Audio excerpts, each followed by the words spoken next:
Hello students, welcome to socio point. उम्मीद करती हूँ कि आप सब बहुत अच्छे होंगे। ये बीए सेकंड सेमेस्टर पेपर 1 का वीडियो है। ठीक है, हमने कल डिस्कस किया था सोशल ऑर्गेनाइजेशन, है ना। हमने कहा था आपका एक चैप्टर है social organisation and social system. ठीक है, कल वाले वीडियो में सिस्टम की जगह गलती से ऑर्डर लिख गया था, वो मिसप्रिंट हो गया था। ठीक है, तो सोशल सिस्टम है वो, हिंदी में क्या कहेंगे, सामाजिक संगठन एवं सामाजिक व्यवस्था। ठीक है, हमने कल ये डिस्कस किया था, सिर्फ इतना, सामाजिक संगठन, है ना, सोशल ऑर्गेनाइजेशन। और ये होपफुली आप सभी को क्लियर हो गया है ना। आज हम लोग क्या करने जा रहे हैं, सोशल सिस्टम के बारे में डिस्कस करने जा रहे हैं। और सच बताऊं आपको, ये जो सोशल सिस्टम वाला टॉपिक है, ये बीए करके एमए पहुंच जाते हैं, एमए करके पीएचडी भी करते हैं, बट लोगों को क्लियर नहीं होता है वो, है ना। ये टॉपिक बिल्कुल क्लियर नहीं होता है और इस पर ज़्यादा डेफिनेशंस नहीं है। बेसिकली काम किसने किया है सोशल सिस्टम पे, क्योंकि ये सारी चीज़ें, अभी स्ट्रक्चर पढ़ा आपने, ऑर्गेनाइजेशन पढ़ा, ये सारी चीज़ें इंटर रिलेटेड होती हैं। ये सारी चीज़ें बहुत बारीकी से एक दूसरे से जुड़ी होती हैं। इनके बीच में अगर अंतर किया जाए तो बड़ी बारीक सी लाइन खींची हुई है अंतर की, है ना। तो वो अंतर आपको मेरे वीडियोस से बिल्कुल क्लियर हो गया होगा। अगर एक बार में नहीं समझ में आता है तो दोबारा उसको देखो। ठीक है, इससे ज़्यादा क्लियर आपको कोई नहीं करने वाला, मुझे मालूम है। ठीक है, इतना जब आपका रेगुलर स्कूल कॉलेजेस चलते रहते हैं तो इतना टाइम भी नहीं होता है ना, काफ़ी सारा काम करना होता है टीचर्स को। तो इतना टाइम भी नहीं होता है कि आपको बैठा के डिटेल में डिस्कस किया जाए और उसके बाद फिर बाकी पूरा सिलेबस भी कंप्लीट हो जाए टाइम से, तो ऐसा नहीं होता है। और इस टाइम पे बहुत अच्छा है। ठीक है, तो इसीलिए मैंने सोचा आप सभी को प्रोवाइड किया जाए यूट्यूब के थ्रू, है ना, ये सारी चीज़ें। तो वही है, फ़ायदा उठाइए फिर। ठीक है, सोशल सिस्टम में हम लोग आज क्या क्या डिस्कस करेंगे, पार्सन्स की एक डेफिनेशन डिस्कस कर लेंगे। पार्सन्स का नाम हमेशा याद रखिएगा सोशल सिस्टम के नाम पे। ठीक है, इनकी बुक भी है एक, द सोशल सिस्टम। ठीक है, द सोशल सिस्टम, पार्सन्स की एक बुक है। आप लोग मुझे सर्च करके बताइएगा ये इन्होंने किस ईयर में लिखी। ठीक है, फिर हम लोग क्या करेंगे, सामाजिक व्यवस्था की विशेषताएं पढ़ेंगे, कैरेक्टरिस्टिक्स ऑफ सोशल सिस्टम। ये सब पढ़ते पढ़ते आपको जो जो बताऊंगी ना, वो सब पढ़ते पढ़ते आपको बिल्कुल क्लियर हो जाएगा कि सोशल सिस्टम या सामाजिक व्यवस्था क्या होती है। देन हम लोग पढ़ेंगे एलिमेंट्स ऑफ सोशल सिस्टम, सामाजिक व्यवस्था के तत्व। और वो तत्व किसने दिए हैं, पार्सन्स ने ही दिए हैं। एक होगा आपका institutional element, sorry structural element. पहले स्ट्रक्चरल एलिमेंट पढ़ेंगे यानी कि संरचनात्मक तत्व, उसके बाद पढ़ेंगे इंस्टीट्यूशनल एलिमेंट, संस्थात्मक तत्व। ठीक है, फिर क्या पढ़ेंगे कि टाइप्स कौन कौन से हैं सोशल सिस्टम के, है ना, सामाजिक व्यवस्था के कौन कौन से प्रकार हैं। फिर बहुत बढ़िया सा टॉपिक जो आप सीख लेना और सबको सिखाना जा कर के, क्योंकि ये किसी को नहीं आता है, किसी को क्लियर नहीं है। हम लोग पढ़ेंगे क्या, पैटर्न वेरिएबल, प्रतिमानित विकल्प। ठीक है, जो कि किसने दिया है, पार्सन्स ने उन्होंने डिफ्रेंशिएट किया है ट्रेडिशनल और सोशल सिस्टम को, है ना। चलो ये सारी चीज़ें हम लोग जब डिस्कस करेंगे तो पूरा डिटेल में कर लेंगे अभी। ठीक है, अभी हम लोग स्टार्ट करते हैं। देखो, हम लोग पढ़ने जा रहे हैं, थोड़ा सा कॉम्प्लेक्स ये टॉपिक है। देखो, जब भी सोशियोलॉजी पढ़ने बैठा करो, पहले ये बिल्कुल मूड बना लिया करो कि हम सोसाइटी के बारे में पढ़ने जा रहे हैं।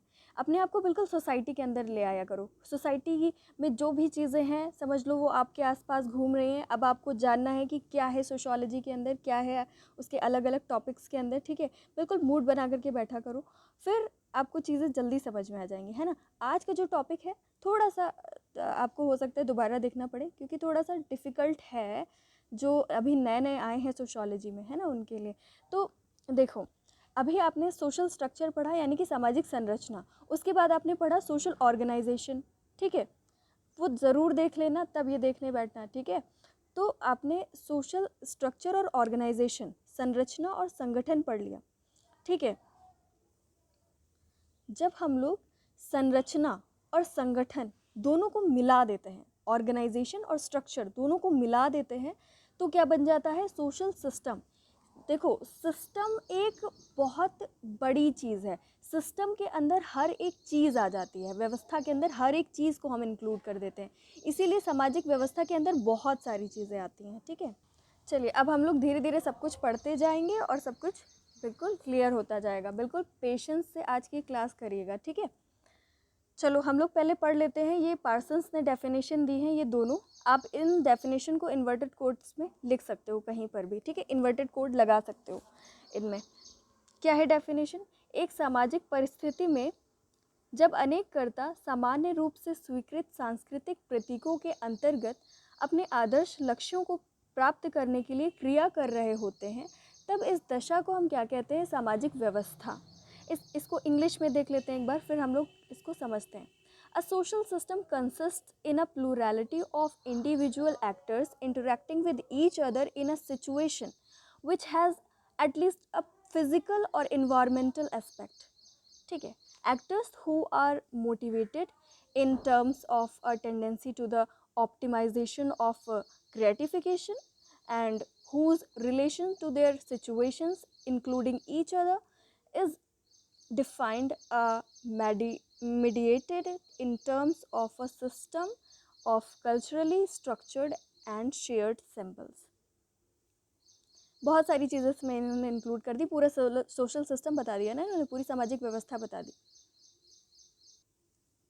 देखो इन्होंने क्या कहा, पार्सन्स ने क्या कहा कि एक पहली बात तो खास सिचुएशन होनी चाहिए, ठीक है। एक एक्टर है समाज में, एक करता है जो कोई भी क्रिया करता है, वो एक्टर मूवीज़ वाला नहीं, हम लोग एक्टर, जो भी कोई काम करने वाला, एक्टिंग करने वाला एक्टर, ठीक है।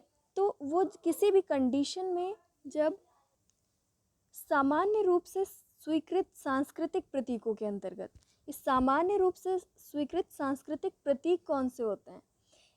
जो भी हमारे वैल्यूज़ हैं, हमारे कल्चर के अंदर जो भी चीज़ें हैं, वो सारी चीज़ों को फॉलो करते हुए, उनका कहने का मतलब है वो कल्चर को फॉलो करते हुए। जैसे एक लड़की के लिए सोसाइटी में अलग चीज़ें बोली गई हैं कि ये लड़की ऐसे काम करेगी, लड़कों को बोला ये लड़का ऐसे काम करेगा।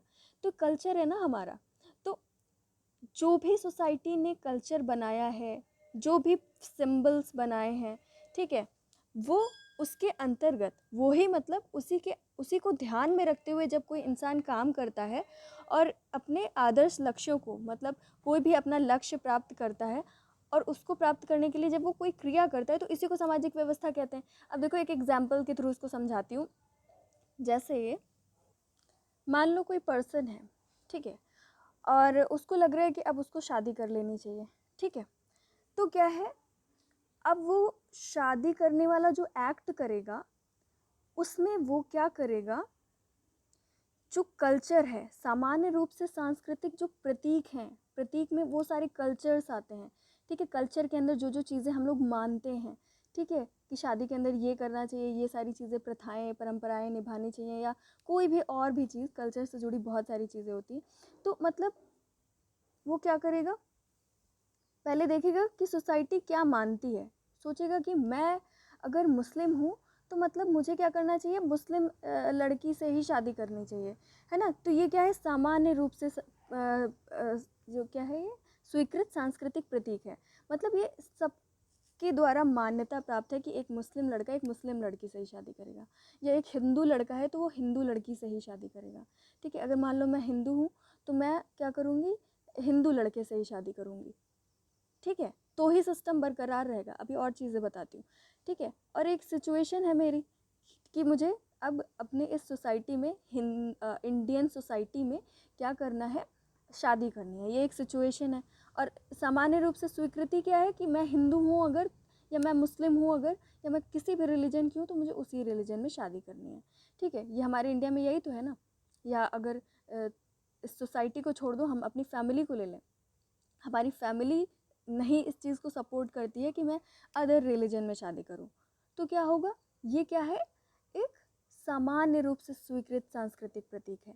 अब मेरा लक्ष्य क्या है, मेरा आइडियल एम क्या है, गोल क्या है, कि मुझे शादी करनी है।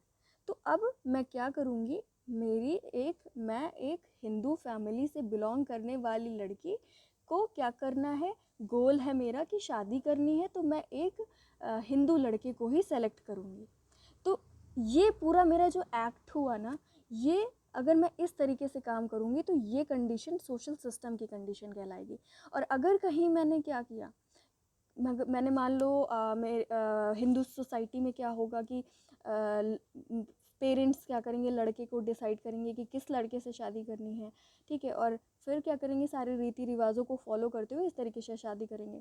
ये पूरा सिस्टम हो गया, ये हो गया, ये सिस्टम हो गया। और अगर मैंने क्या किया, किसी लड़के को सेलेक्ट किया अपनी मर्जी से, चाहे वो किसी भी रिलीजन का हो, किसी भी कास्ट का हो, मैंने उसको अदर रिलीजन और अदर कास्ट में उसको सेलेक्ट कर लिया, और फिर मैंने क्या किया, बिना किसी को बताए कोर्ट मैरिज कर ली जा करके। तो ये क्या हुआ, यहाँ पे सोशल सिस्टम खराब हो गया, यहाँ पे सामाजिक व्यवस्था बिखर गई। ठीक, तो ये आई होप ये डेफिनेशन आपको क्लियर हो गई होगी। अब ये जो आपने सुना ना, ये सब कुछ, इसको समझने की कोशिश करो ठीक से, और अभी आप लोग आगे चीज़ें जो भी सुनोगे, जो भी एलिमेंट्स हैं, जो भी कैरेक्टरिस्टिक्स है, वो आपको आराम से समझ में आ जाएगी। ठीक है, तो ऐसे ही ये इंग्लिश वाला है कि जो भी हम लोग कोई भी काम करते हैं सोसाइटी में, तो वो क्या होगा, बहुत सारे लोगों के द्वारा वो चीज़ें मान्यता प्राप्त होती हैं, और एक ख़ास सिचुएशन में हम लोग कोई एक्ट करते हैं, एक फिज़िकल या एनवायरमेंटल एस्पेक्ट होता है कोई भी हमारे चारों तरफ, कि हमारा कल्चर क्या है, हमारा कौन सा है ना, कहाँ पे हम लोग रह रहे हैं इस वक्त। ठीक है, फिर ये जो ऑप्टिमाइजेशन ऑफ ग्रेटिफिकेशन है, इसका मतलब है कि अपना गोल प्राप्त करना है उनको कुछ अचीव करना है। तो ये जो कुछ भी अचीव करना है उनको, तो उसमें वो लोग सारे अपने कल्चर को, अपने फिजिकल या एनवायरमेंटल एस्पेक्ट को ध्यान में रखते हुए सारे काम करते हैं। ठीक है, और ऐसे ही काम करते हैं जिससे क्या होता है, सोसाइटी में जो स्ट्रक्चर्ड शेयर्ड सिंबल्स हैं, है ना, उसी को ध्यान में रखते हुए वो इंसान सारे अपने काम को स्टैब्लिश करता है, अपने काम को, गोल को अचीव करता है ना। तो यही है। ठीक है, समझ में आ गया होगा भी, सारा आपने सुना। अब हम लोग क्या करेंगे, कैरेक्टरिस्टिक्स देख लेते हैं।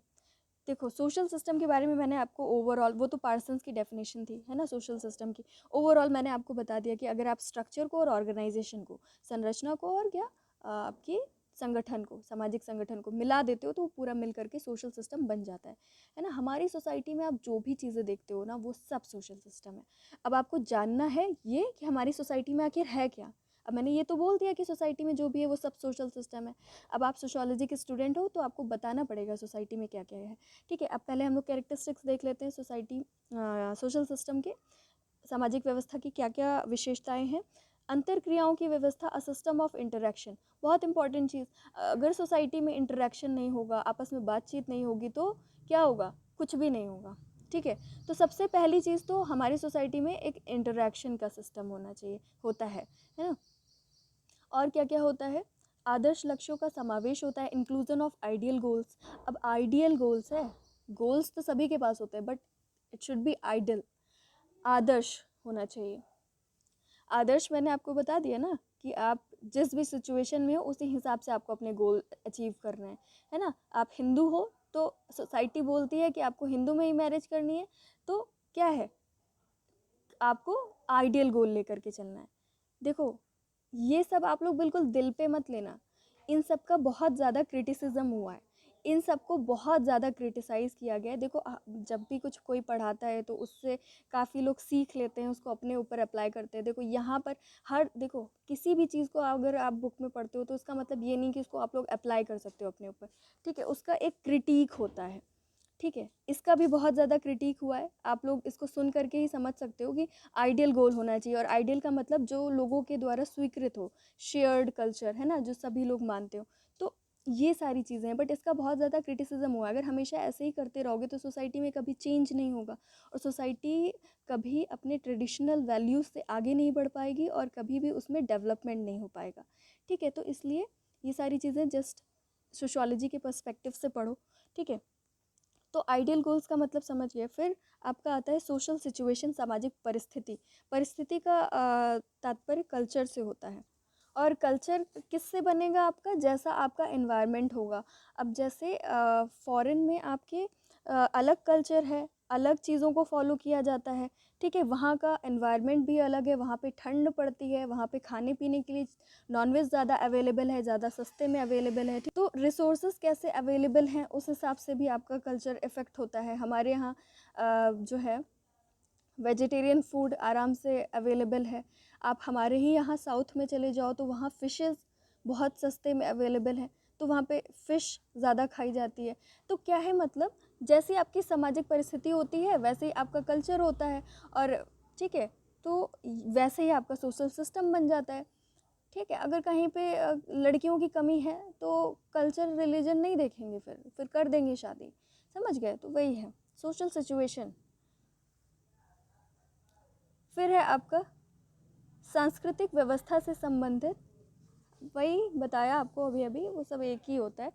सांस्कृतिक व्यवस्था यानी कि रिलेटेड टू कल्चरल सिस्टम। सामाजिक व्यवस्था वैसे ही बनेगी जैसा आपका कल्चर है। कल्चर में अगर आपको बड़े को सम्मान करना सिखाया गया है, उनको उल्टा जवाब देना नहीं सिखाया गया है, ठीक है, और शिक्षा को बहुत ज़्यादा बढ़ावा दिया गया कि आप शिक्षित बनो, तो ये सारी अगर चीज़ें हैं आपके कल्चर में तो आपका कल्चर अलग होगा। अगर कहीं का कल्चर बोलता है कि आपका एम, ज़िंदगी का एम है पैसे कमाना, तो आप अलग टाइप के बन जाओगे। अगर आपका कल्चर ये सिखाता है कि आपको मोक्ष प्राप्त करना है, आपको जन्नत में जाना है एट द एंड, तो अच्छे काम करो, तो आपका कल्चर अलग टाइप का बन जाएगा। तो जैसा आपका कल्चर है वैसे ही आपकी पूरी सोशल सिस्टम बन जाता है। अगर किसी ने कहा कि मोक्ष प्राप्त करना आपका अंतिम लक्ष्य है, पैसे वैसे कमाना बेकार है, ये सब यहीं पे रह जाएगा, बाकी बाकी सब मेन है आपकी शांति, सुख शांति, तो क्या करोगे आप? कभी किसी से लड़ाई झगड़ा नहीं करोगे, है ना, हमेशा एक दूसरे की हेल्प करोगे, हमेशा सोचोगे हम पुण्य कमा लें। तो ऐसे करते करते सोसाइटी का अलग ही रवैया हो जाएगा। अगर किसी ने कहा पैसे कमाने, तो धोखाधड़ी होगी। आपका अंतिम लक्ष्य है पैसे कमाना, है ना, पैसे कमा कमा करके रखते जाओ, तो क्या होगा कि फिर आप धोखे दोगे पैसे के लिए, ठीक है, किसी की हेल्प नहीं करोगे, पहले पैसा दो फिर हम आपका कोई काम करेंगे, तो वहाँ का सोशल सिस्टम अलग हो जाएगा। तो वही है कि related to cultural system, culture ही तो हमें सिखाता है ना, हमें कैसे बिहेव करना है, हमें कैसे सोचना है, हमें क्या करना है, हमारा गोल क्या होना चाहिए, सब कुछ हमें कल्चर सिखाता है ना। लेकिन कल्चर से बाहर आपको सोचना चाहिए, ये है कि आप कुछ गलत काम मत करो, किसी को हर्ट करने वाला कभी भी आपको एम नहीं होना चाहिए। अगर आप कुछ अलग करना चाहते हो तो आप ज़रूर करो। अगर आपका फैमिली आपको नहीं अलाउ करती है कोई चीज़ करने को, लेकिन वो चीज़ सही है और आप उसमें कॉन्फिडेंट हो, है ना, तो आपको वो चीज़ करनी चाहिए, क्योंकि आपके बड़े दूसरे सोसाइटी से होकर के आए हैं।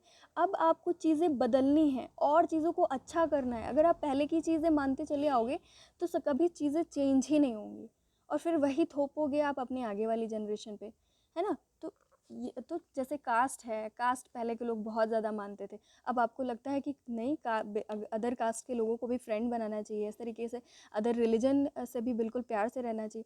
तो अगर आप ये सारी चीज़ें मानते हो तो इसमें ये तो अच्छी बात है ना। अगर आपकी फैमिली नहीं अलाउ करती फिर भी आपको ये चीज़ प्रैक्टिस करनी चाहिए और अपने आगे वाली जनरेशन को ये चीज़ सिखानी चाहिए, है ना। तो यही सारी चीज़ें, मोबिलिटी, मोबिलिटी भी एक एस्पेक्ट है किसका, सोशल सिस्टम का। मोबिलिटी मतलब क्या होता है, गतिशीलता। गतिशीलता में क्या होता है, देखो सोसाइटी आपको मालूम है हमेशा बदलती रहती है, इसीलिए सोशोलॉजी जो सब्जेक्ट है, सामाजिक विज्ञान, बहुत ही ज़्यादा कॉम्प्लेक्स है, क्योंकि अगर इसमें आप आज एक लॉ बनाते हो तो कल को कुछ समय बाद वो अप्लाई नहीं हो पाएगा सोसाइटी में। अगर आपने आज कहा 2+2 4 होता है, ये रूल है, 2 और 2 प्लस करोगे तो 4 होगा, तो आगे चाहे जितने साल गुजर जाएं वो 4 ही रहेगा। बट सोशियोलॉजी में ऐसा नहीं है, ठीक है। तो इसमें एक गतिशीलता पाई जाती है, ठीक है। फिर क्या है आपका सोशल कंट्रोल। सोशल कंट्रोल बिल्कुल सही, सोशल कंट्रोल करने का काम करता है कौन, सोशल सिस्टम। देखो बहुत सारे लोग इतने ज़्यादा समझदार नहीं होते हैं। आप लोग सोशोलॉजी पढ़ रहे हो तो बड़े समझदार हो गए, बहुत सारे ऐसे स्ट्रीम्स है जहाँ पर समझदारी नहीं सिखाई जाती, सिर्फ मशीनरी सिखाई जाती है, मशीन में कैसे क्या करना है। तो उनको घर परिवार नातेदारी समाज दुनिया की कोई खबर नहीं रहती है, ना ही कोई समझदारी रहती है, मतलब बहुत ऐसे लोग होते हैं, है ना। तो उनके लिए फिर क्या किया जाए, अभी मैं तो आपको सिखा रही हूँ ऐसे नहीं ऐसे करना चाहिए, ऐसे नहीं ऐसे करना चाहिए, उनको कौन सिखाएगा।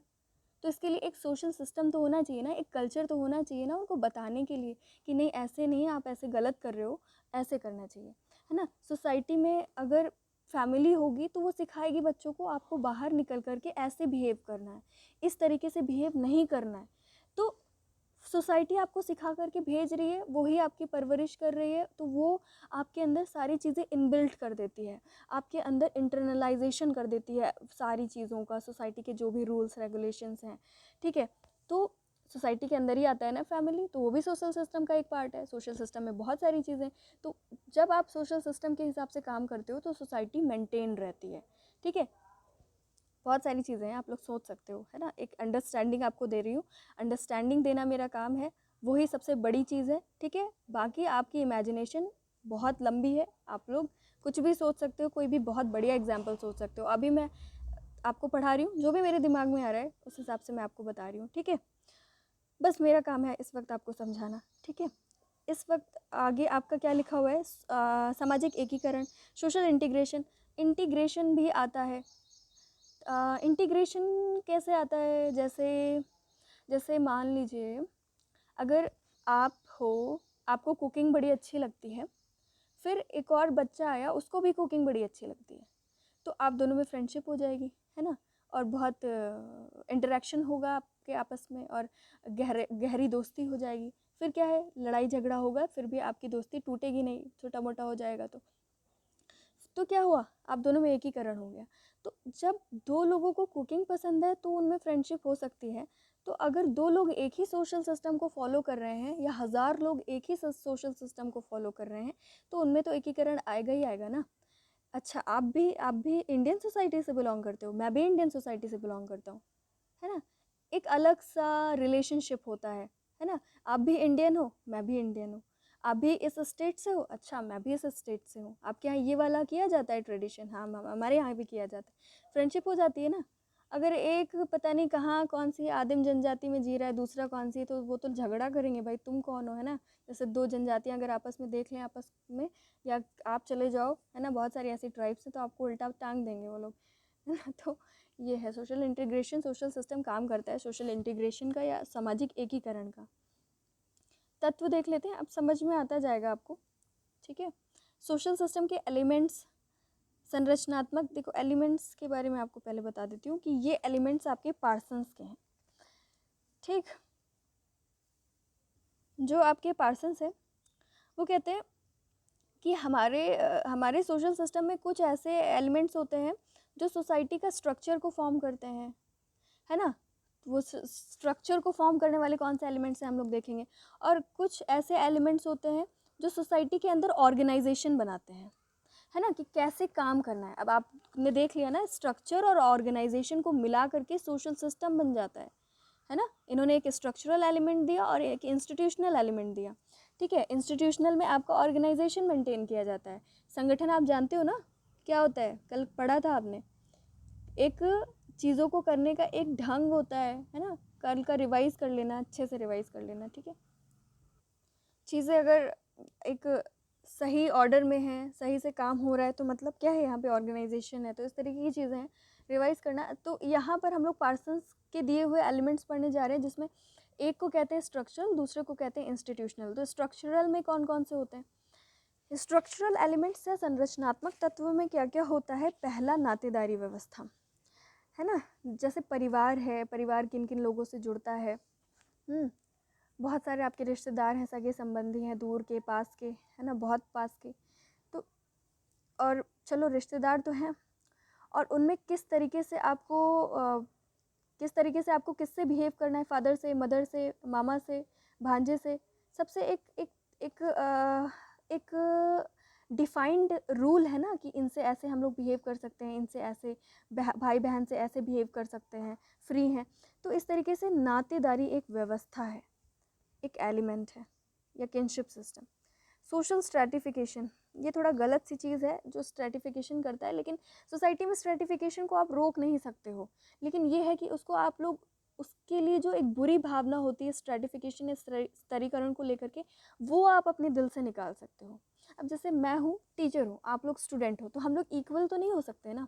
ये भी एक स्ट्रैटिफिकेशन है कि मैं ओहदे में आपसे बड़ी हूँ, आप लोग स्टूडेंट हो, आप लोग मेरी बात मानोगे, तो ये एक टाइप का स्ट्रैटिफिकेशन हुआ, ठीक है। अगर कोई एक शूद्र है, कोई एक पंडित है, ब्राह्मण है, तो उसमें stratification is wrong, but society ने इस तरीके का स्तरीकरण बनाया है।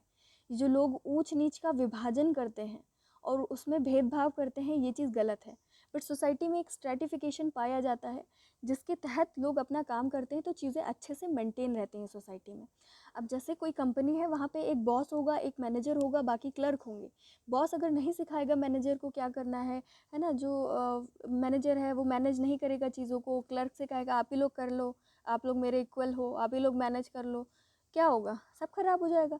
तो सोसाइटी में एक स्ट्रेटिफिकेशन होता है। फादर मदर आपसे ऊपर हैं, वो आपसे जो कहेंगे आपको उनकी बात माननी है। अगर कोई बात नहीं समझ में आती है उनकी, या कोई बात गलत लगती है आपको उनकी, तो उनको आप प्यार से समझाओगे, है ना। आप लोग उसको अपने तरीके से समझाओगे कि वो कैसे समझ सकते हैं मेरी बात को, कितने मैं ऐसा क्या करूं, है ना। लेकिन ये थोड़े ना कि नहीं नहीं हमारी चलेगी, अब आपकी नहीं चलेगी, अब मेरी चलेगी, ऐसे नहीं है। तो इसी वजह से स्ट्रेटिफिकेशन भी एक सोशल सिस्टम का एक पार्ट है, बहुत बढ़िया सा। पावर सिस्टम, पावर सिस्टम या शक्ति व्यवस्था। शक्ति व्यवस्था कंट्रोल करती है सोसाइटी को। जैसे पुलिस सिस्टम है, स्टेट है आपका, वो कुछ लॉज बनाता है, रूल्स बनाता है। पुलिस कहता है मास्क लगाओ, नहीं तो इतना जुर्माना आपको भरना पड़ेगा। तो ये सब पावर सिस्टम भी है जो आपको गलत काम करने से रोकता है, ठीक है। Social values, social values society में बहुत इम्पॉर्टेंट होता है। अब सोशल वैल्यू आपको रेगुलेट करने का काम करता है कि ऐसे नहीं, ऐसे काम करना है, बड़ों की सेवा करनी चाहिए, है ना। अभी देखो, एक लोगों को नहीं समझ में आया कि लड़कियों को घूरना गलत बात होती है, तो रूल बना दिया अगर आपने 15 सेकंड से ज़्यादा घूरा अगर किसी लड़की को, तो आपको ये इस सेक्शन के तहत आपको जेल भी हो सकती है। तो वो वैल्यू का एक बड़ा बड़ा पार्ट हो गया। तो वैल्यू सिखा रही है ना आपको चीज़ों को करना, कि कैसे क्या करना है ना। वैल्यू सिखा रही है कि कोई टीचर आपके सामने से जा रहे हैं तो आपको विश करना है ना। या कोई घर में आया है तो उसको नमस्ते करना है। बॉयज़ से कहा जाता है ज़्यादातर कि बॉयज़ पैर छुएंगे, कोई बड़ा आया है उससे आशीर्वाद लेंगे। ये सब हमारे वैल्यूज़ होते हैं। ये सोसाइटी को अच्छा, खुशहाल और क्या कहेंगे, बढ़िया बनाए रखते हैं, मतलब ऑर्डर में रखती हैं चीज़ों को। लोगों को वैल्यूज़ मनवाने के लिए मतलब मारना पीटना नहीं पड़ता, या कहा नहीं जाता है कि आपको ये सज़ा मिल जाएगी, अगर टीचर को विश नहीं किया तो आपको ये सज़ा मिलेगी। अगर आपने पेरेंट्स की बात नहीं मानी तो आपको ये सज़ा मिलेगी, कॉन्स्टिट्यूशन ने बोला। नहीं, वो सब सिखा दिया जाता है, वो सब हमारे वैल्यूज़ हमारे अंदर इंटरनलाइज कर दिए जाते हैं सोशलाइजेशन के थ्रू, है ना। तो फिर एक इंसान है, वो सोशल वैल्यूज़ को खुद ही फॉलो करने लगता है। अगर अगर कहा गया आप हिंदू सोसाइटी से बिलोंग करते हो तो आपको हिंदू सोसाइटी के अकॉर्डिंग मैरिज करनी है, ठीक है। फिर आप कभी ये सोचते ही नहीं हो कि क्रिश्चियन मैरिज में केक काट करके शादी की जाती है और वाइट गाउन पहना जाता है, तो हम वैसे शादी कर लें। फिर आप वो कभी इमेजिन ही नहीं करते हो कि हमें वैसे करना है, क्योंकि वैल्यूज़ आपके अंदर बिल्कुल अंतरीकृत हो गए हैं, इंटरनलाइज हो गए हैं, है ना। फिर आप उसी के हिसाब से ऑटोमेटिकली काम करते रहते हो, है ना। तो सोशल वैल्यूज़ बहुत बढ़िया हैं आपको कंट्रोल करने के लिए, हम सबको कंट्रोल करने के लिए, ठीक है। फिर आता है आपका इंस्टीट्यूशनल एलिमेंट्स, सामाजिक संस्थात्मक तत्व। संस्थात्मक तत्व में आता है आपका एक संबंधात्मक संस्थाएं, और रिलेशनल इंस्टीट्यूशंस जिसे कहते हैं। रिलेशनल इंस्टीट्यूट, देखो ये आपका आप संस्थात्मक तत्व आ गए, इंस्टीट्यूशनल एलिमेंट्स। अब इसमें काम की बात होगी कि किसको क्या काम करना है। देखो इंस्टीट्यूशनल एलिमेंट्स में ये संबंधात्मक संस्थाएं या रिलेशनल इंस्टीट्यूशंस में वो सब कुछ आएगा, जैसे वैल्यूज़ हैं, ट्रेडिशंस हैं, आपकी किनशिप है, परिवार है। तो ये इसका काम आएगा कि इसके अंदर आपको किस तरीके से काम करना है। आपको एक फैमिली के अंदर क्या स्टेटस मिलेगा। आप बच्चे हो, आपका स्टेटस है, आप एक एक बच्चे हो पेरेंट के, ठीक है। वो आपका एक स्टेटस है। पेरेंट का स्टेटस है कि वो फादर है, वो मदर है, ठीक है। इसी तरीके से हर जगह तो काम कैसे होना है, रिलेशनशिप कैसे इस्टेब्लिश होना है, उसके लिए किसी को कैसा क्या स्टेटस देना है, कल्चर भी डिसाइड करता है, आपका वैल्यूज़ भी बोलते हैं, ठीक है। किनशिप भी कहता है, परंपराएं भी बताती हैं, सब कुछ ये सब यही काम करते हैं कि चीज़ों को करना कैसे है ये बताते हैं, ठीक है। फिर आपका आता है रेगुलेटिव इंस्टीट्यूशंस या नियामक संस्थाएं। नियामक संस्थाएं में बोला जाता है कि इंसान के आगे अगर कोई फ़ायदे वाली चीज़ है तो वो चाहे गलत तरीके से फ़ायदा हो फिर वो कंट्रोल नहीं कर पाएगा अपने ऊपर, फिर वो गलत काम करके अपना फ़ायदा निकाल लेगा। ये उसकी स्वार्थी प्रवृत्ति होती है एक इंसान की। तो उसके लिए उसको रेगुलेट करना ज़रूरी है। जैसे आजकल बहुत बढ़िया सा रेगुलेटिव सिस्टम है कि कहीं पर भी सीसीटीवी कैमरा लगा दो भाई। आप लोग सोचते हो चाहे उसको लिफ्ट में लगा दो, चाहे उसको मॉल्स में लगा दो, चाहे कहीं पर भी लगा दो, फिर आप देखो, फिर आपकी देखो कितने सभ्य बन जाते हो आप, है ना। तो ये भी एक आज का बढ़िया सा रेगुलेटिव इंस्टीट्यूशन टाइप है सीसीटीवी कैमरास। और अभी वैसे होता क्या है, कॉन्स्टिट्यूशन है आपका सबसे बड़ा संविधान है, फिर आपके कानून उसमें जो भी बने हुए हैं ये आपको रेगुलेट करते हैं, ठीक है। आपका स्टेट आपको रेगुलेट करता है, आपकी गवर्नमेंट। तो इस तरीके की जो इंस्टीट्यूशंस होते हैं वो रेगुलेटिव इंस्टीट्यूशंस में आते हैं। और कल्चरल इंस्टीट्यूशंस में क्या आते हैं, ये सब हम सोशल सिस्टम पढ़ रहे हैं, भूलना मत, सोसाइटी में ये सब चीज़ें हैं, ठीक है। बहुत सारी चीज़ें हैं ना सोसाइटी में, तो देर तो लगेगी ना जानने में, ठीक है। बहुत बढ़िया से बढ़िया चीज़ें अभी आपको जाननी है। कल्चरल इंस्टीट्यूशंस या सांस्कृतिक संस्थाएं, इसमें क्या होता है, इसमें सब कुछ वही संस्कृति से संबंधित धार्मिक नियम है, आपके जो रिलीजियस लॉज हैं, आपके जो बिलीफ सिस्टम है, जो भी विश्वास हैं, आपके जो भी सिंबल्स हैं, जो भी कल्चरल वैल्यूज़ हैं आपकी। अब इन सब के एग्जांपल्स बहुत सारे दिए शुरू से लेके अभी तक, तो ये सब समझ गए होंगे, है ना। ये सब हम लोगों को कंट्रोल भी करता है और ये सब हमारे सिस्टम में होता भी है, ठीक है। और इनसे ही हमारे भावनाएं, हमारे बिहेवियर, हमारे हमारे क्या गोल्स होंगे, हम कैसे गोल अचीव, हमें कैसे गोल बनाने हैं अपने, वो सब कुछ किस में होता है, यही सारे लोग हम लोगों को क्या करते हैं, कल्चरल इंस्टीट्यूशन ही हमें प्रभावित करते हैं अपने आप से, है ना। अब देखो जैसे अभी आपने एक पॉइंट पढ़ा था कैरेक्टरिस्टिक्स में कि मोबिलिटी होती है सोशल सिस्टम में। अब देखो मोबिलिटी की वजह से ही बहुत सारे टाइप हो जाते हैं सोशल सिस्टम में। लेकिन अगर आपसे कोई पूछे सोशल सिस्टम के क्या टाइप होते हैं, तो बोलना कोई टाइप नहीं होता है ना। जैसे जैसे टाइम चेंज होता है सोसाइटी चेंज होती जाती है। अब जैसे अलग अलग क्लासिफिकेशन अलग अलग थिंकर्स ने दिया है, तो आप उसके हिसाब से लोगों को बता सकते हो कि मार्क्स के अकॉर्डिंग ये टाइप है, मॉर्गन के अकॉर्डिंग ये टाइप है, दरखाइम के अकॉर्डिंग, स्पेंसर के अकॉर्डिंग ये टाइप। तो इस तरीके से बताओगे, ठीक है। मॉर्गन का मैं आपको बताती हूँ क्या टाइप है। मॉर्गन कहते हैं एक टाइम ऐसा था जब बारबेरियन सोशल सिस्टम था, जंगली सामाजिक व्यवस्था, मुझे नहीं लगता ये आपको बताने की ज़रूरत है। फिर असभ्य सामाजिक व्यवस्था आई, फिर सभ्य सामाजिक व्यवस्था आई, है ना, समझ गए। जंगली में क्या था, एकदम ही जंगली थे, क्या करना है क्या नहीं करना है कुछ नहीं पता। फिर असभ्य में थोड़ा सा एक दूसरे से मिलने लगे, थोड़ा सा आपस में बातचीत करने लगे कि भाई चलो मिलजुल करके काम करना शुरू करते हैं। फिर भी कोई रूल्स रेगुलेशंस नहीं बने थे, लेकिन फिर भी लोगों में इंटरेक्शन शुरू हो गया था। सभ्य में तो जानते ही हो, आप सभ्य हो तो आपको पता ही होगा कि सभ्य सिस्टम क्या होता है। मार्क्स का देख लेते हैं, मार्क्स ने क्या कहा है सोशल सिस्टम के क्या टाइप होते हैं, क्लासिफिकेशन बाय मार्क्स। मार्क्स कहते हैं कि एक टाइम था जब प्रिमिटिव था, प्रिमिटिव कम्युनिस्ट सिस्टम। एक टाइम था जब ये था, दास्ताकालीन व्यवस्था थी, स्लेवरी सिस्टम था, सामंतवादी व्यवस्था आई, फ्यूडल सिस्टम आया, पूंजीवादी व्यवस्था आई, कैपिटलिस्ट सिस्टम, देन समाजवादी व्यवस्था की कल्पना की उन्होंने कि समाजवादी व्यवस्था भी आ सकती है। अभी क्या चल रहा है, कैपिटलिस्ट सिस्टम चल रहा है। तो सबसे पहले ये बिल्कुल सीक्वेंस है कि सबसे पहले क्या आया, देन क्या आया, देन क्या आया, और ये इनका प्रिडिक्शन है कि ये आ सकता है, ठीक है। आदिम में जानते हो मांस खाना है, जानवरों को मारना है, फल मिल गए वो खाने हैं, मतलब बिल्कुल interaction, no class, no stratification, classless society, वर्ग विहीन समाज, ठीक है। स्लेवरी सिस्टम में क्या आया, जो लोग पावरफुल थे, ठीक है, थोड़ा दिमाग आ गया था, उन्होंने क्या किया, अपने लोगों को, कुछ लोगों को दास बनाना शुरू कर दिया, स्लेव बनाना शुरू कर दिया, ठीक है। तो एक टाइम था जब पहले कुछ नहीं पता था, फिर लोगों में इंटरेक्शन शुरू हुआ, जिसके पास पावर थी वो ऐसे करने लगा।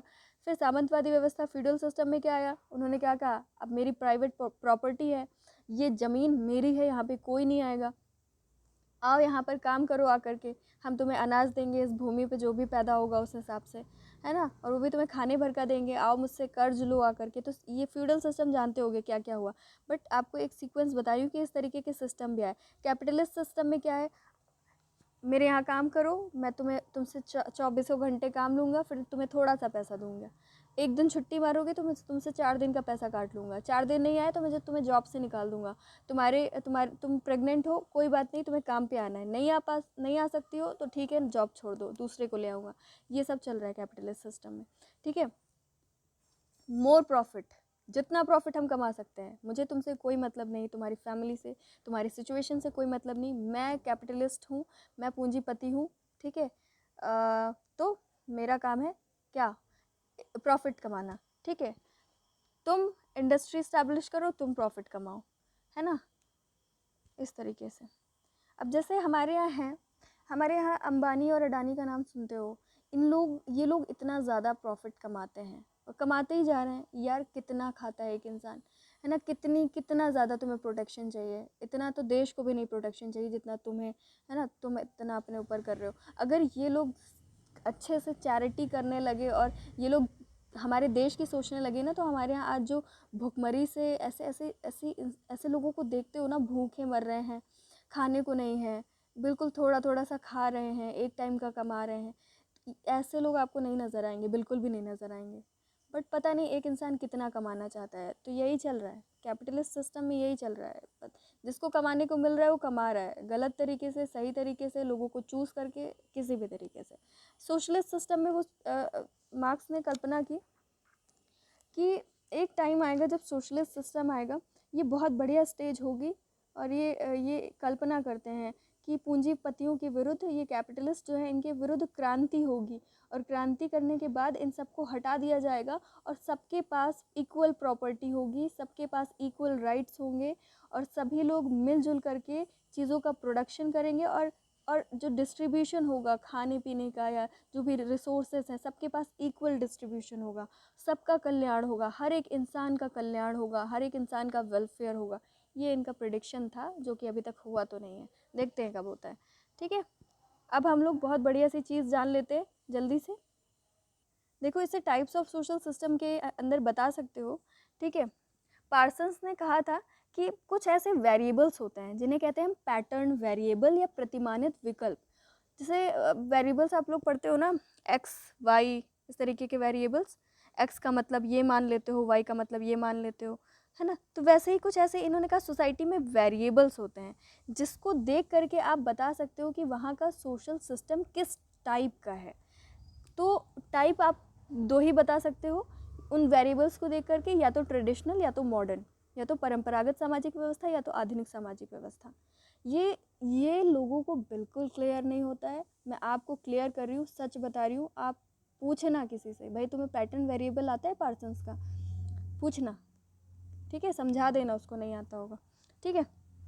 चलो, पैटर्न वेरिएबल पार्सन्स ने दिया, तो उसके अकॉर्डिंग फिर से रिपीट कर देती हूँ आपको, आप ये बता सकते हो कि सोसाइटी किस टाइप की है, ठीक है। जैसे पैटर्न वेरिएबल होंगे, जैसे प्रतिमानित विकल्प होंगे, उसी से सोसाइटी में जैसे प्रतिमानित विकल्प मौजूद होंगे, उसी से लोग क्या करते हैं, प्रभावित होते हैं और उसी के अकॉर्डिंग एक्ट करते हैं, ठीक है। जैसे ट्रेडिशनल सोसाइटी में आप जानते हो बिल्कुल अलग चीज़ें थी, इसीलिए मतलब अलग मान्यताएं थी, अलग अलग चीज़ें मानी जाती थी, जिसकी वजह से हम उसे ट्रेडिशनल कहते हैं ना। तो वो वजहें क्या हैं, उन्हीं को वेरिएबल बनाया इन्होंने। कुछ वजह थी जिसको हम मॉडर्न सोसाइटी कहने लगे कुछ समय बाद। तो वो ऐसी वजह क्या थी जिसकी वजह से हम आज की सोसाइटी को मॉडर्न सोसाइटी कहते हैं। तो वो कुछ वजहें बताई हैं जिसे इन्होंने नाम दिया है वेरिएबल, पैटर्न वेरिएबल। पार्सन्स इतना ज़्यादा क्रिटिकल अपनी थ्योरीज को बना देते हैं ना कि समझना बहुत मुश्किल हो जाता है, ठीक है। तो चलो, वो कहते हैं एक वेरिएबल होता है यूनिवर्सलिस्टिक और एक होता है पर्टिकुलरिस्टिक, ठीक है, व्यक्तिवादी और सार्वभौमिक। इसका मतलब क्या होता है, देखो पहले मैं बता दूं, ये जितने भी नीचे तक लिखे हुए हैं ये या तो एक ट्रेडिशनल का होगा या तो मॉडर्न का होगा, ठीक है। इसलिए ऑब्लिक लगा है, एक मॉडर्न का है, एक ट्रेडिशनल का है। तो देखो, एक सोसाइटी ऐसी हुआ करती थी जब लोग व्यक्तिवादी थे। व्यक्तिवादी का मतलब अपने घर परिवार के बारे में, अपने गांव के बारे में, ये मेरा गांव है, यहाँ का डेवलपमेंट होना चाहिए, ये मेरे भाषा के लोग हैं, इनका डेवलपमेंट होना चाहिए, इन्हीं के बारे में हम सोचेंगे, ये मेरे लोग हैं, मेरे लोग इस तरह, मेरे लोग तेरे लोग, मेरा गांव तेरा गांव, है ना, इस तरीके से। ये ट्रेडिशनल बोलते हैं पार्सन्स। और सार्वभौमिक में क्या कहते हैं, मेरा विश्व, ग्लोब शुड बी वाइट, पूरा विश्व एक होना चाहिए। ग्लोबल पीस के बारे में बात करते हैं, विश्व शांति। ये नहीं कहते इंडियन पीस, इंडिया की शांति, इंडियाज़ पीस, ये नहीं कहते ना। तो ये मॉडर्निटी है, ये हमारे दिमाग खुल चुका है, हम अब ऊंचा सोच सकते हैं। अभी तक हम लोग बड़ा एक एक एक दायरे में सोच रहे थे, समझ गए। तो एक ट्रेडिशनल कौन सा है, कौन सा मॉडर्न है। फिर आपका आता है प्रदत्त और अर्जित। पहले बोलते थे तुमने महाजन के घर में जन्म लिया है, अगला भी महाजन होगा। तुमने ब्राह्मण के घर में जन्म लिया है तो तुम ब्राह्मण हो। तुम शूद्र हो, तुम क्षत्रिय हो, शूद्र हो तो तुम्हें ये करना पड़ेगा, इससे अलग तुम कुछ नहीं कर सकते। इस तरीके की बातें होती थी ना, तो उसे हम लोग बोलते हैं क्या, एस्क्राइब्ड, यानी कि प्रदत्त, यानी कि दी हुई, भीख में दी हुई, लेकिन तुम उस भीख को अवॉइड नहीं कर सकते। एक होता है अब अर्जित, जिसमें आप मेहनत करते हो, खूब मेहनत करते हो। आज तुम स्टूडेंट हो, कल को टीचर बनोगे, अगले अगले टाइम और मेहनत करोगे, प्रोफेसर बनोगे, सोशल वेलफेयर का काम करोगे तो आप क्या बन जाओगे, सोशल वर्कर बन जाओगे, और मेहनत करोगे और कुछ बनोगे। क्या है ये, अर्जित कर रहे हो चीज़ों को, अचीव कर रहे हो चीज़ों को। तो अचीव तुमको करने का जब मौका मिलेगा तब तो तुम अचीव करोगे ना। तुमसे बोल दिया गया कि तुम शूद्र हो, तो ये एस्क्राइब्ड है और तुम्हें कुछ नहीं करना है। तुम चाहे जितनी मेहनत कर लो, जितना पढ़ लिख लो, तुम रहोगे वही। तो ये क्या है, पुरानी व्यवस्था है, परंपरागत। बट आज के समय में अगर आप किसी भी जाति के हो, किसी भी धर्म के हो, कहीं किसी एरिया से आए हो, कितने भी छोटे गांव से हो, आपका काम बोलेगा आप करते कैसे हो किसी चीज़ को, अचीव द स्टेटस। ठीक, ये सब वेरिएबल्स हैं, प्रदत्त, अर्जित और व्यक्तिवादिता, सार्वभौमिकता। एक आता है अब आपका रागात्मकता और रागात्मक निष्पक्षता, अफेक्टिविटी एंड अफेक्टिव न्यूट्रलिटी। इसका मतलब ये होता है कि जैसे आप कोई भी डिसीज़न लेते हो तो उसमें आप लोग अपनी भावनाएं वगैरह, फीलिंग्स, इमोशंस के तौर पे लेते हो कोई भी डिसीज़न। अफेक्टिविटी, अफेक्टिव न्यूट्रलिटी, जब आप अपनी फीलिंग्स को हटा देते हो कोई भी डिसीज़न लेते वक्त। ठीक है, जैसे मान लो आप किसी क्लास में हो, स्कूल के बच्चे हो, और आपको मॉनिटर चूज़ करना है। अब आपकी टीचर ने कहा भाई एक्स, मान लो तुम्हारा नाम रमेश है, रमेश बताओ भाई किसको मॉनिटर बनाया जाए। अब रमेश का फ्रेंड क्या है, अमित है, बोलेगा अमित को बनाया जाए मॉनिटर, ये सबसे अच्छा लड़का है और यही सबको डिसिप्लिन कर सकता है। अब भाई क्योंकि रमेश का फ्रेंड है अमित, तो क्या करेगा, रमेश सोच रहा है अब ये मेरा फ्रेंड है तो मेरी इज्जत बढ़ जाएगी, ये मॉनिटर बनेगा तो, है ना, और ये तो मेरा फ्रेंड है, मैं इसका नाम नहीं लूँगा तो फिर ये नाराज़ हो जाएगा। तो ये क्या है, अफेक्टिविटी है। अब अगर अफेक्टिव न्यूट्रलिटी की बात करें तो वो अगर कहे कि हाँ राकेश है जो पढ़ने में बहुत अच्छा है और डिसिप्लिन्ड भी है, जब ये खुद डिसिप्लिन्ड है तो उसका मतलब ये सबको डिसिप्लिन में रखेगा, और पढ़ने में अच्छा है तो सबको अच्छी अच्छी चीज़ें, अच्छी अच्छी नॉलेज देगा। ठीक है, तो ये हो गया आपका क्या, अफेक्टिव न्यूट्रलिटी। ठीक, फिर आपका आता है नेक्स्ट वेरिएबल, ये मिश्रित और विशिष्ट। मिश्रित और विशिष्ट थोड़ा काम को लेकर के है, डिफ्यूज्ड एंड स्पेसिफिक। मिश्रित और ये डिफ्यूज्ड जो है ये ट्रेडिशनल है। देखो ये ऊपर नहीं बताया आपको ना, रागात्मकता ट्रेडिशनल था, रागात्मक निष्पक्षता हमारा मॉडर्न है। ठीक है, जितने भी पहले लिखे हैं वो सब ट्रेडिशनल है और ये विशिष्ट मॉडर्न है। ये जैसे पहले लिखा है तो मैंने लिखा है अगर इसे पहले, तो ये मेरा कहने का मतलब है ये ट्रेडिशनल है और ये, एक मिनट बताती हूँ अभी, चलो इसके बारे में बात करती हूँ। मिश्रित और विशिष्ट मतलब जैसे आप पहले के टाइम के लोगों को देखो, वो बहुत सारे काम कर लेते थे, खेती भी कर लेते थे। ठीक है, और अगर किसी को थोड़ी बहुत नॉलेज होती थी तो वो मेडिसिन वाला काम भी कर लेता था, सबको बता देता था कि आओ भाई चोट लगी तो आप ये करो, इस तरीके से कर सकते हो, है ना। झाड़ फूँक भी कुछ लोग कर लेते थे, है ना। और भी बहुत सारी चीज़ें, घर बना लिया अपना खुद ही, है ना। और कोई ज़रूरत का सामान हुआ तो खुद से बना लिया। तो मतलब एक इंसान को बहुत सारी चीज़ें आती होती थी। आज के टाइम पे क्या है, अगर एक इंजीनियर है तो वो इंजीनियर वाला काम कर पाएगा, एक टीचर है तो वो टीचर ही वाला काम कर पाएगा, वो भी सोशियोलॉजी का टीचर है तो वो सिर्फ सोशियोलॉजी ही पढ़ा पाएगा।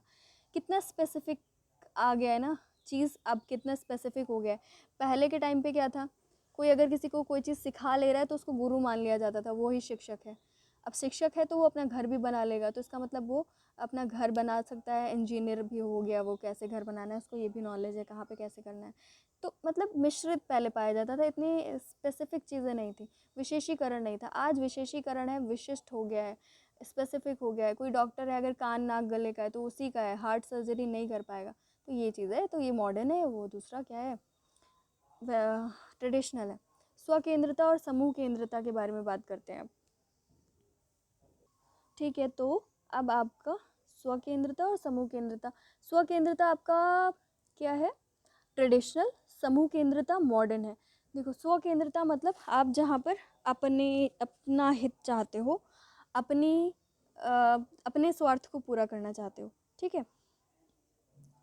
और समूह केंद्रता में क्या होता है, आप जब ब्रॉडर सेंस में चीज़ों को देख सकते हो।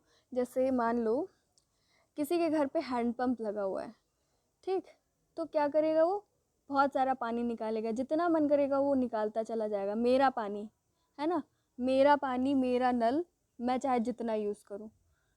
तो ये क्या है, स्वकेंद्रता है। समूह केंद्रता, मेरे घर में 1000 नल लगे हो, मेरे घर में 1000 बेसिन्स हो, और मैं हर जगह नल लगाओ, हर जगह खोल के चलाऊँ मेरे नल, है ना। इस तरह अगर बोले तो ये तो स्वकेंद्रता हो गया। समूह केंद्रता में क्या है, चाहे जितने भी हों आपके पास, बट आपको उसको थोड़ा थोड़ा यूज़ कर रहे हो, पानी को जितना ज़रूरत है उतना ही यूज़ कर रहे हो। ये नहीं कि कार वॉश कर रहे हो तो भाई कार वॉश इतना कर दिया कि पूरा बाहर की सड़क पे पानी भर गया, ऐसे नहीं कर रहे हो, है ना। चाहे जितनी अवेलेबिलिटी हो आपके पास पानी की, क्योंकि आप सोच रहे हो कि वाटर लेवल डाउन होगा तो वो सबके लिए डाउन होगा, है ना। इससे मेरा भी तो नुकसान होगा, साथ में औरों का भी नुकसान होगा। इससे पूरे विश्व को, पूरी धरती को सहना पड़ेगा। ये पूरी धरती का एक नुकसान है।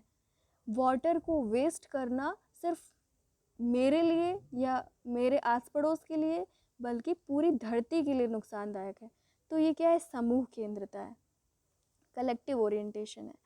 पॉली बैग आप कम से कम यूज़ करते हो, तो ये आपका कलेक्टिव ओरिएंटेशन है। आप सोच रहे हो कि सॉइल पॉल्यूट हो जाएगी, इससे जो जानवर हैं वो पॉलीथीन खा लेते हैं, उनको नुकसान होगा, है ना। या हमारी आने वाली जो जनरेशन है वो बेचारी पॉल्यूटेड सॉइल की मिट्टी सब्जियां खाएगी। तो ये क्या कर रहे हो आप, बहुत सबके लिए सोच रहे हो, यहाँ पे सिर्फ अपने लिए सोच रहे हो, क्योंकि आप बेवकूफ़ हो। अभी आपका माइंड डेवलप नहीं हुआ है, अभी आपको पता ही नहीं कि वाटर लेवल क्या होता है, ज़मीन के नीचे पानी कितना है और कैसे यूज़ करना चाहिए, है ना। क्योंकि आप अभी ट्रेडिशनल हो, अभी आपके पास दिमाग नहीं आया है, बट अब आपके पास आ गया है, अब आप कलेक्टिव ओरिएंटेशन करते हो, ठीक है। तो इस तरीके से उन्होंने कहा कि अगर ये जो पहले पहले जितने भी लिखे हुए हैं ये वेरिएबल पाए जाते हैं तो मतलब आप ट्रेडिशनल सोसाइटी से बिलोंग करते हो, अगर बाद वाले वेरिएबल पाए जाते हैं तो मतलब आप मॉडर्न सोसाइटी से बिलोंग करते हो। And that's it, and have a nice day, bye bye. आज के लिए इतना ही।